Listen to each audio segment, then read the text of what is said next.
Welcome back to Sinbad Trains, episode 4. I must say, I am very proud of myself that we've made it 4 episodes weekly on the dot, Monday night, recording a video again. I'm back, baby. I feel great. I basically skipped all my easy runs, and as a result, was able to give my body the recovery it needed. And now I just feel fast. I feel fast, I feel strong, I feel thick, and I feel hot. Like, both physically, temperature-wise, and just aesthetically, I think I'm one of the better looking kids in this game, you know? And so this week's episode is all about running in the heat. It's about getting faster. That's why we do this. It's not about long, easy runs. All right? I'm sick of all this talk about easy runs. Even on Instagram Reels, everyone's like, 80% of your run should be easy. Run easy, run easy. The biggest videos on YouTube about running, they're all like zone 2 videos, you know, like Shervin shares. You're ruining it for everyone, dude. Like, run easy, zone 2, la-di-da-di. Listen, I know enough to say like how it is. I ran zone 2. Basically, it just doesn't hurt, right? You're just happy. Zone 2 means you're just happy, right? I ran zone 2 for like 2.5 years. I never got faster, okay? My aesthetics improved, actually, because zone 2, it didn't like take out so much for me that I couldn't perform well in the gym. So my strength was there and it was nice. Zone 2 from like a lifestyle, like, you know, you want to have a family, you want to have children, you want to contribute to society besides just running fast, which does nothing for the world, let's be honest. You know, zone 2, that's, yes, I get it. Longevity, it's good for you. But you're not going to get faster at the marathon. I did 2.5 straight years of zone 2. I was a 4:30 marathoner. We're trying to break 3:10, okay? And we're trying to do it when it's like 90 degrees outside. I don't want to do easy runs. Anyway, I'm getting ahead of myself. In this video, I want to talk about how you can get faster training in the dog days of summer. Training in the heat. Basically, it's going to make you faster universally, but I'm hoping that when that temperature drops back down, it's going to feel like a weighted vest came off us, and then we'll be blitzing forward. We'll be breaking all sorts of PRs, and then that'll give us like 3 months where we'll be like, oh, I did something with my life, you know, like I'm okay. Yup, everything's fine. Anyway, the first idea I want to share this week, double up on speed work. Now, I've been thinking about this because Eric Floberg, my coach, and, you know, my buddy Opal, he's been increasing my mileage. He's just playing it by the book. Just he reads advanced marathoning, and then he's like, all right, Nikhil, do this. And I'm like, listen, this is very logical. I can't do this. He's just been increasing my mileage. So now I consistently have like 7-mile easy runs, 8-mile easy runs. If this was March, if this was April, with who I am now, 8 miles easy run, that would be a joke, okay? I would do that thing in like an hour and it'd be awesome. I'd do like 8-minute splits. Like 8 minutes is now my zone 2 pace on a cool day. But I've been trying zone 2 in this heat. You know, I've been trying to go easy and it's like 10-minute splits. It's not that I don't mind. It's just that 10 minutes per mile doesn't even feel like running to me at that point. And secondly, it's just so boring. It's so fucking boring to be out there like 90 minutes. 90 minutes where you're like, you know, your heart rate's jacked. You're on the verge of tears. That's fun. But 90 minutes going easy, like there's not enough podcasts, okay? You know, like what podcast? Andrew Huberman? I don't think so. I'm not gonna listen to that fucking podcast, okay? What am I supposed to do? The only thing that ever shows up in my YouTube feed is just this alpha male bullshit. I mean, I did it to myself, but it's all like women attraction and like, you know, women are hitting the wall and men are hitting the wall and the economy's trash. There's not enough freaking podcasts for me to consume. Then I end up like listening to old audiobooks, but even then, you know what I mean? Easy runs are not the answer. But you know what is the answer? Speed work. That gives me something to do. And the speed sessions that have been just slapping the hardest in this block are mile repeats. I will say the $135 a month or whatever I spend on coaching with Eric is totally worth it because he exposed me to mile repeats. Do you want to weep hysterically? Do you want to feel as if death would be the better option? Mile repeats will certainly do that to you, okay? They are so freaking hard. And the thing is, it's not hot enough even on a 90-degree day where you can't like run a mile. But those last 0.25 miles, they are so freaking difficult when it's like 87 degrees outside. And That's exactly what I'm looking for. So yesterday I went out, I did mile repeats. It was supposed to be like a 8-mile easy run. I was like, fuck this. I did 2 miles easy at like 9 minutes pace. I was already completely drenched. And then I was like, you know what? I don't want to do this stupid easy run workout. I'm going to do mile repeats. And I went out, I hit one at, I want to say like 6:35.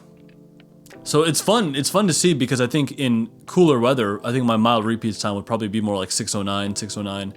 So I did, 6:35, and then I consistently stayed on for like 6:35. Maybe by the end, I did 4 of them, so I slowed down to maybe 6:50. On average, I did 4 mile repeats at 6:43 pace on average, and then 2 miles warm up, a mile cool down. My volume has still been decent, but the running is like, it's not as boring as it would be as if I was just like doing 8 miles easy at 10 minutes per mile pace, or whatever it takes for my heart rate to stay down. The heart rate won't stay down. Basically every workout in the heat is a VO2 max workout, but that's just how it is. Listen, why fight nature? Every season has a sense of adventure in it, and I think we need to follow the tides of the season. And when it comes to getting faster and getting better for the marathon, I mean, technically, yes, like building up your weekly mileage will make sure that you can handle that length of endurance.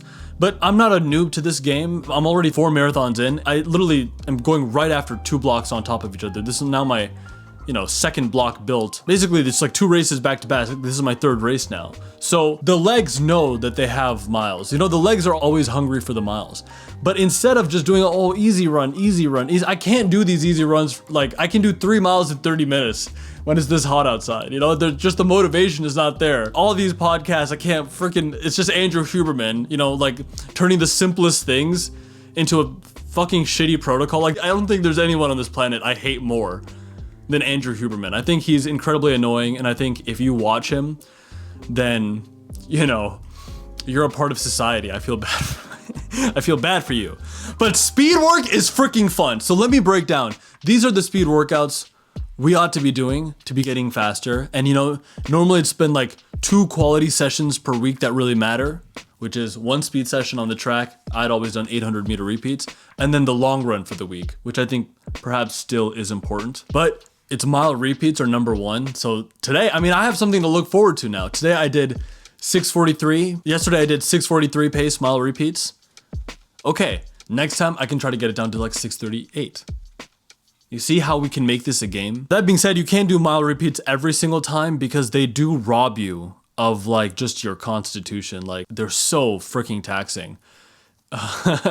So I've switched it up a little bit. If it's not a mile repeat day, basically like the rougher it is, the track workout then can be 800 meter repeats. Famously they're called Yassos, named after Bert Yasso. Look at how deep I've gotten into this game after a couple years of running. Bart Yasso is known for 800 meter repeats for some reason because he was a big fan of them as a coach and as an athlete himself. And with those, if you can do, I think 10 or 12 800 meter repeats with like a short break in between. So if you're doing 800 meters in 3 minutes, then you can take 3 minutes off. If you can do that 10 or 12 times, then whatever pace you held on average for those 800 meter repeats, they say is like your marathon predictor. So I bet, going out right now, I did 1 800 meter repeat today just to see what would happen. Well, I did 2 sets of them at 3:04. So I think perhaps I could do that 10 times. And well, if you track that out to the marathon, that would be a 3:04 marathon. That currently is a little bit ambitious, but mile repeats, 800 meter repeats, and after that, 400 meter repeats, they're just super fun actually, because it's just all out 1 lap around the track.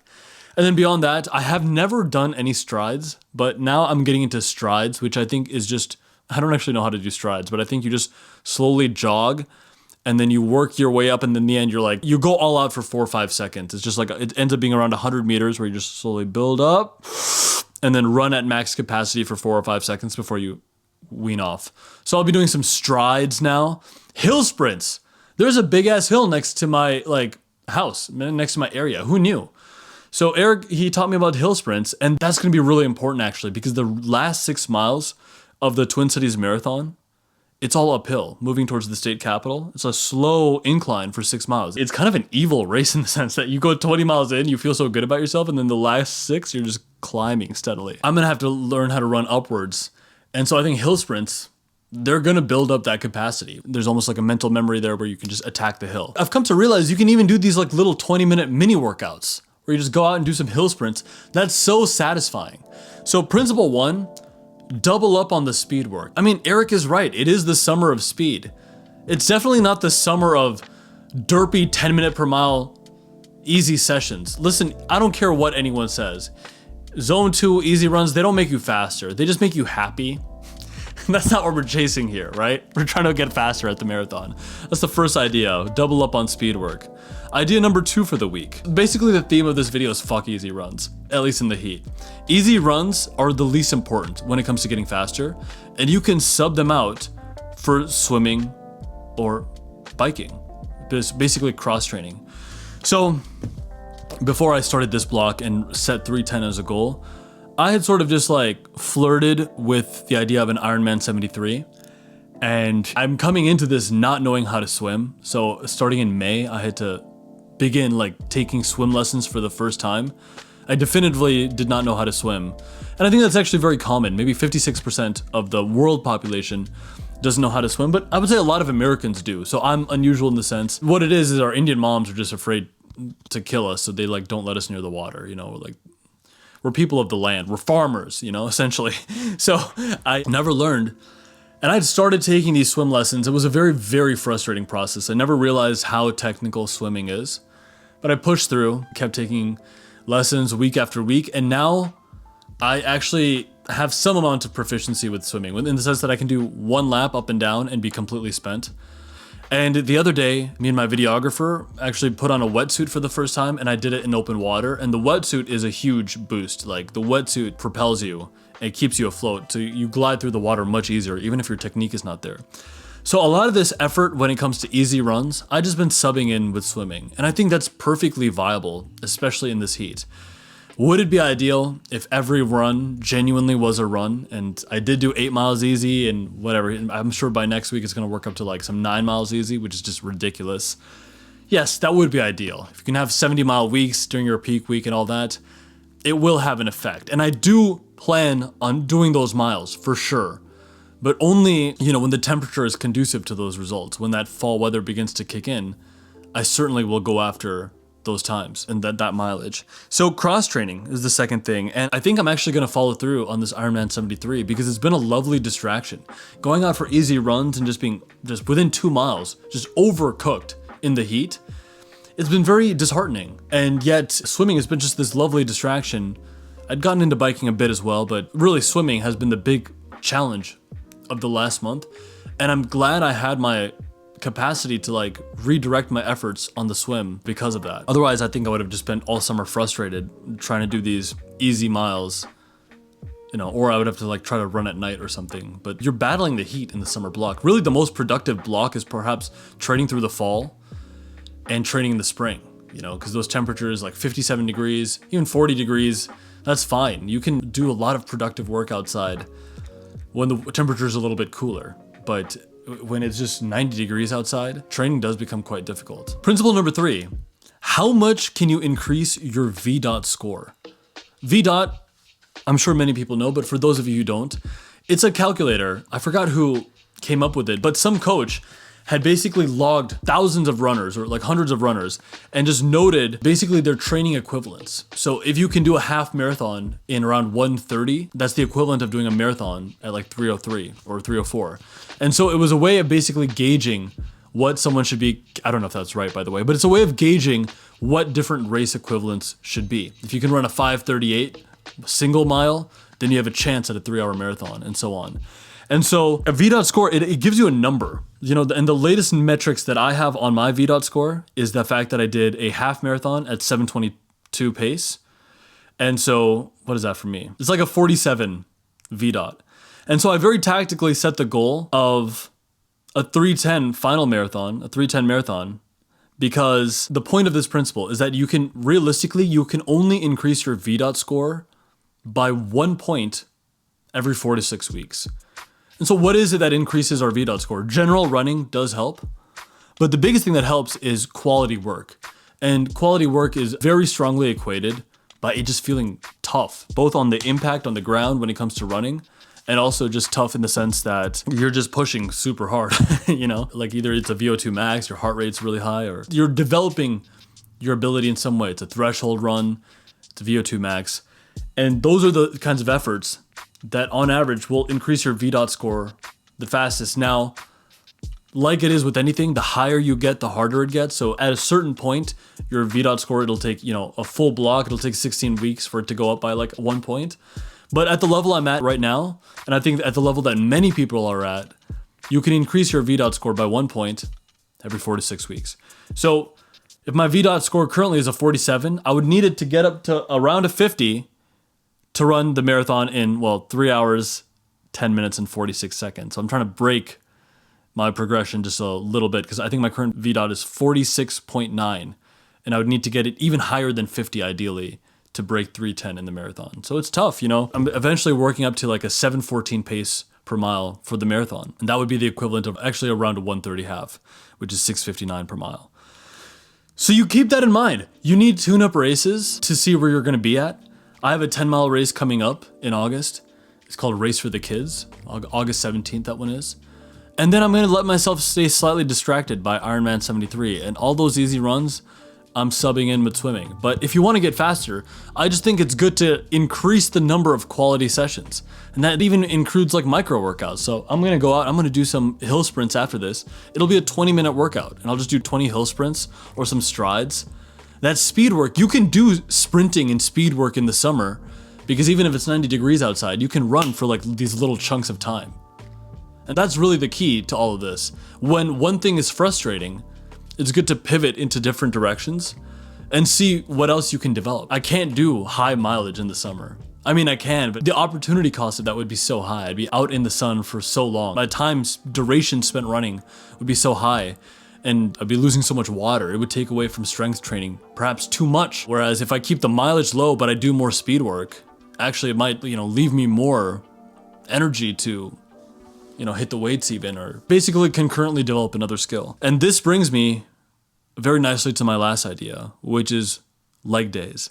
So if you're not doing the easy runs as much, you know, you're not doing that high mileage, and you're still trying to build towards a marathon, and you're maybe changing strategy to 2 or 3 quality sessions per day, more speed work. What that does is that it leaves your legs over to do leg days. And I think most runners are notorious for skipping leg day, but it's my ambition now to figure out a leg day that really works for me in this season with running and training and all that. Leg days must be done because they keep your testosterone higher. I mean, it is a whole chunk of your body with an opportunity for muscle building. I've been experimenting with plyometrics a little more, which has been really fun. Kind of like a trap bar deadlift, plyometric jump, or even dumbbell, kind of in a goblet squat position doing some jumps. But just also some standard bodybuilding type efforts, some deadlifting. Leg days are much more viable and much more fun, you know, when you don't have to do a bunch of easy runs, because a lot of times in the past I'd be doing these easy runs on heavy legs because I refuse to skip leg day. And that's no fun either. You know, just running slow, it's not that fun. If my easy runs are like 8 minutes per mile, that's totally fine. Then I actually feel like I'm moving.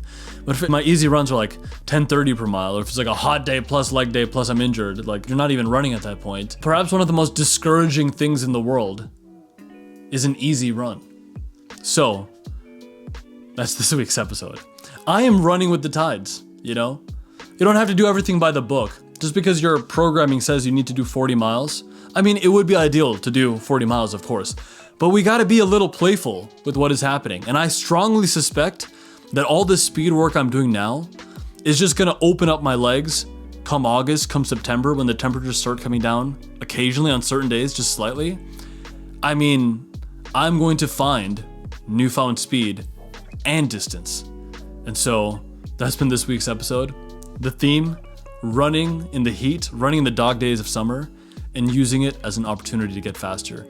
If you're new here and you enjoyed this video, would love it if you could subscribe. This has been episode 4, working towards a sub 3:10 marathon, Twin Cities this fall. We have 9 weeks left until the race, and we have some side quests as well that we're pursuing. You know, this Ironman 73, it will happen. Hopefully I don't flunk out the swim. But with that, I want to thank you for watching, and we'll catch you in the next one.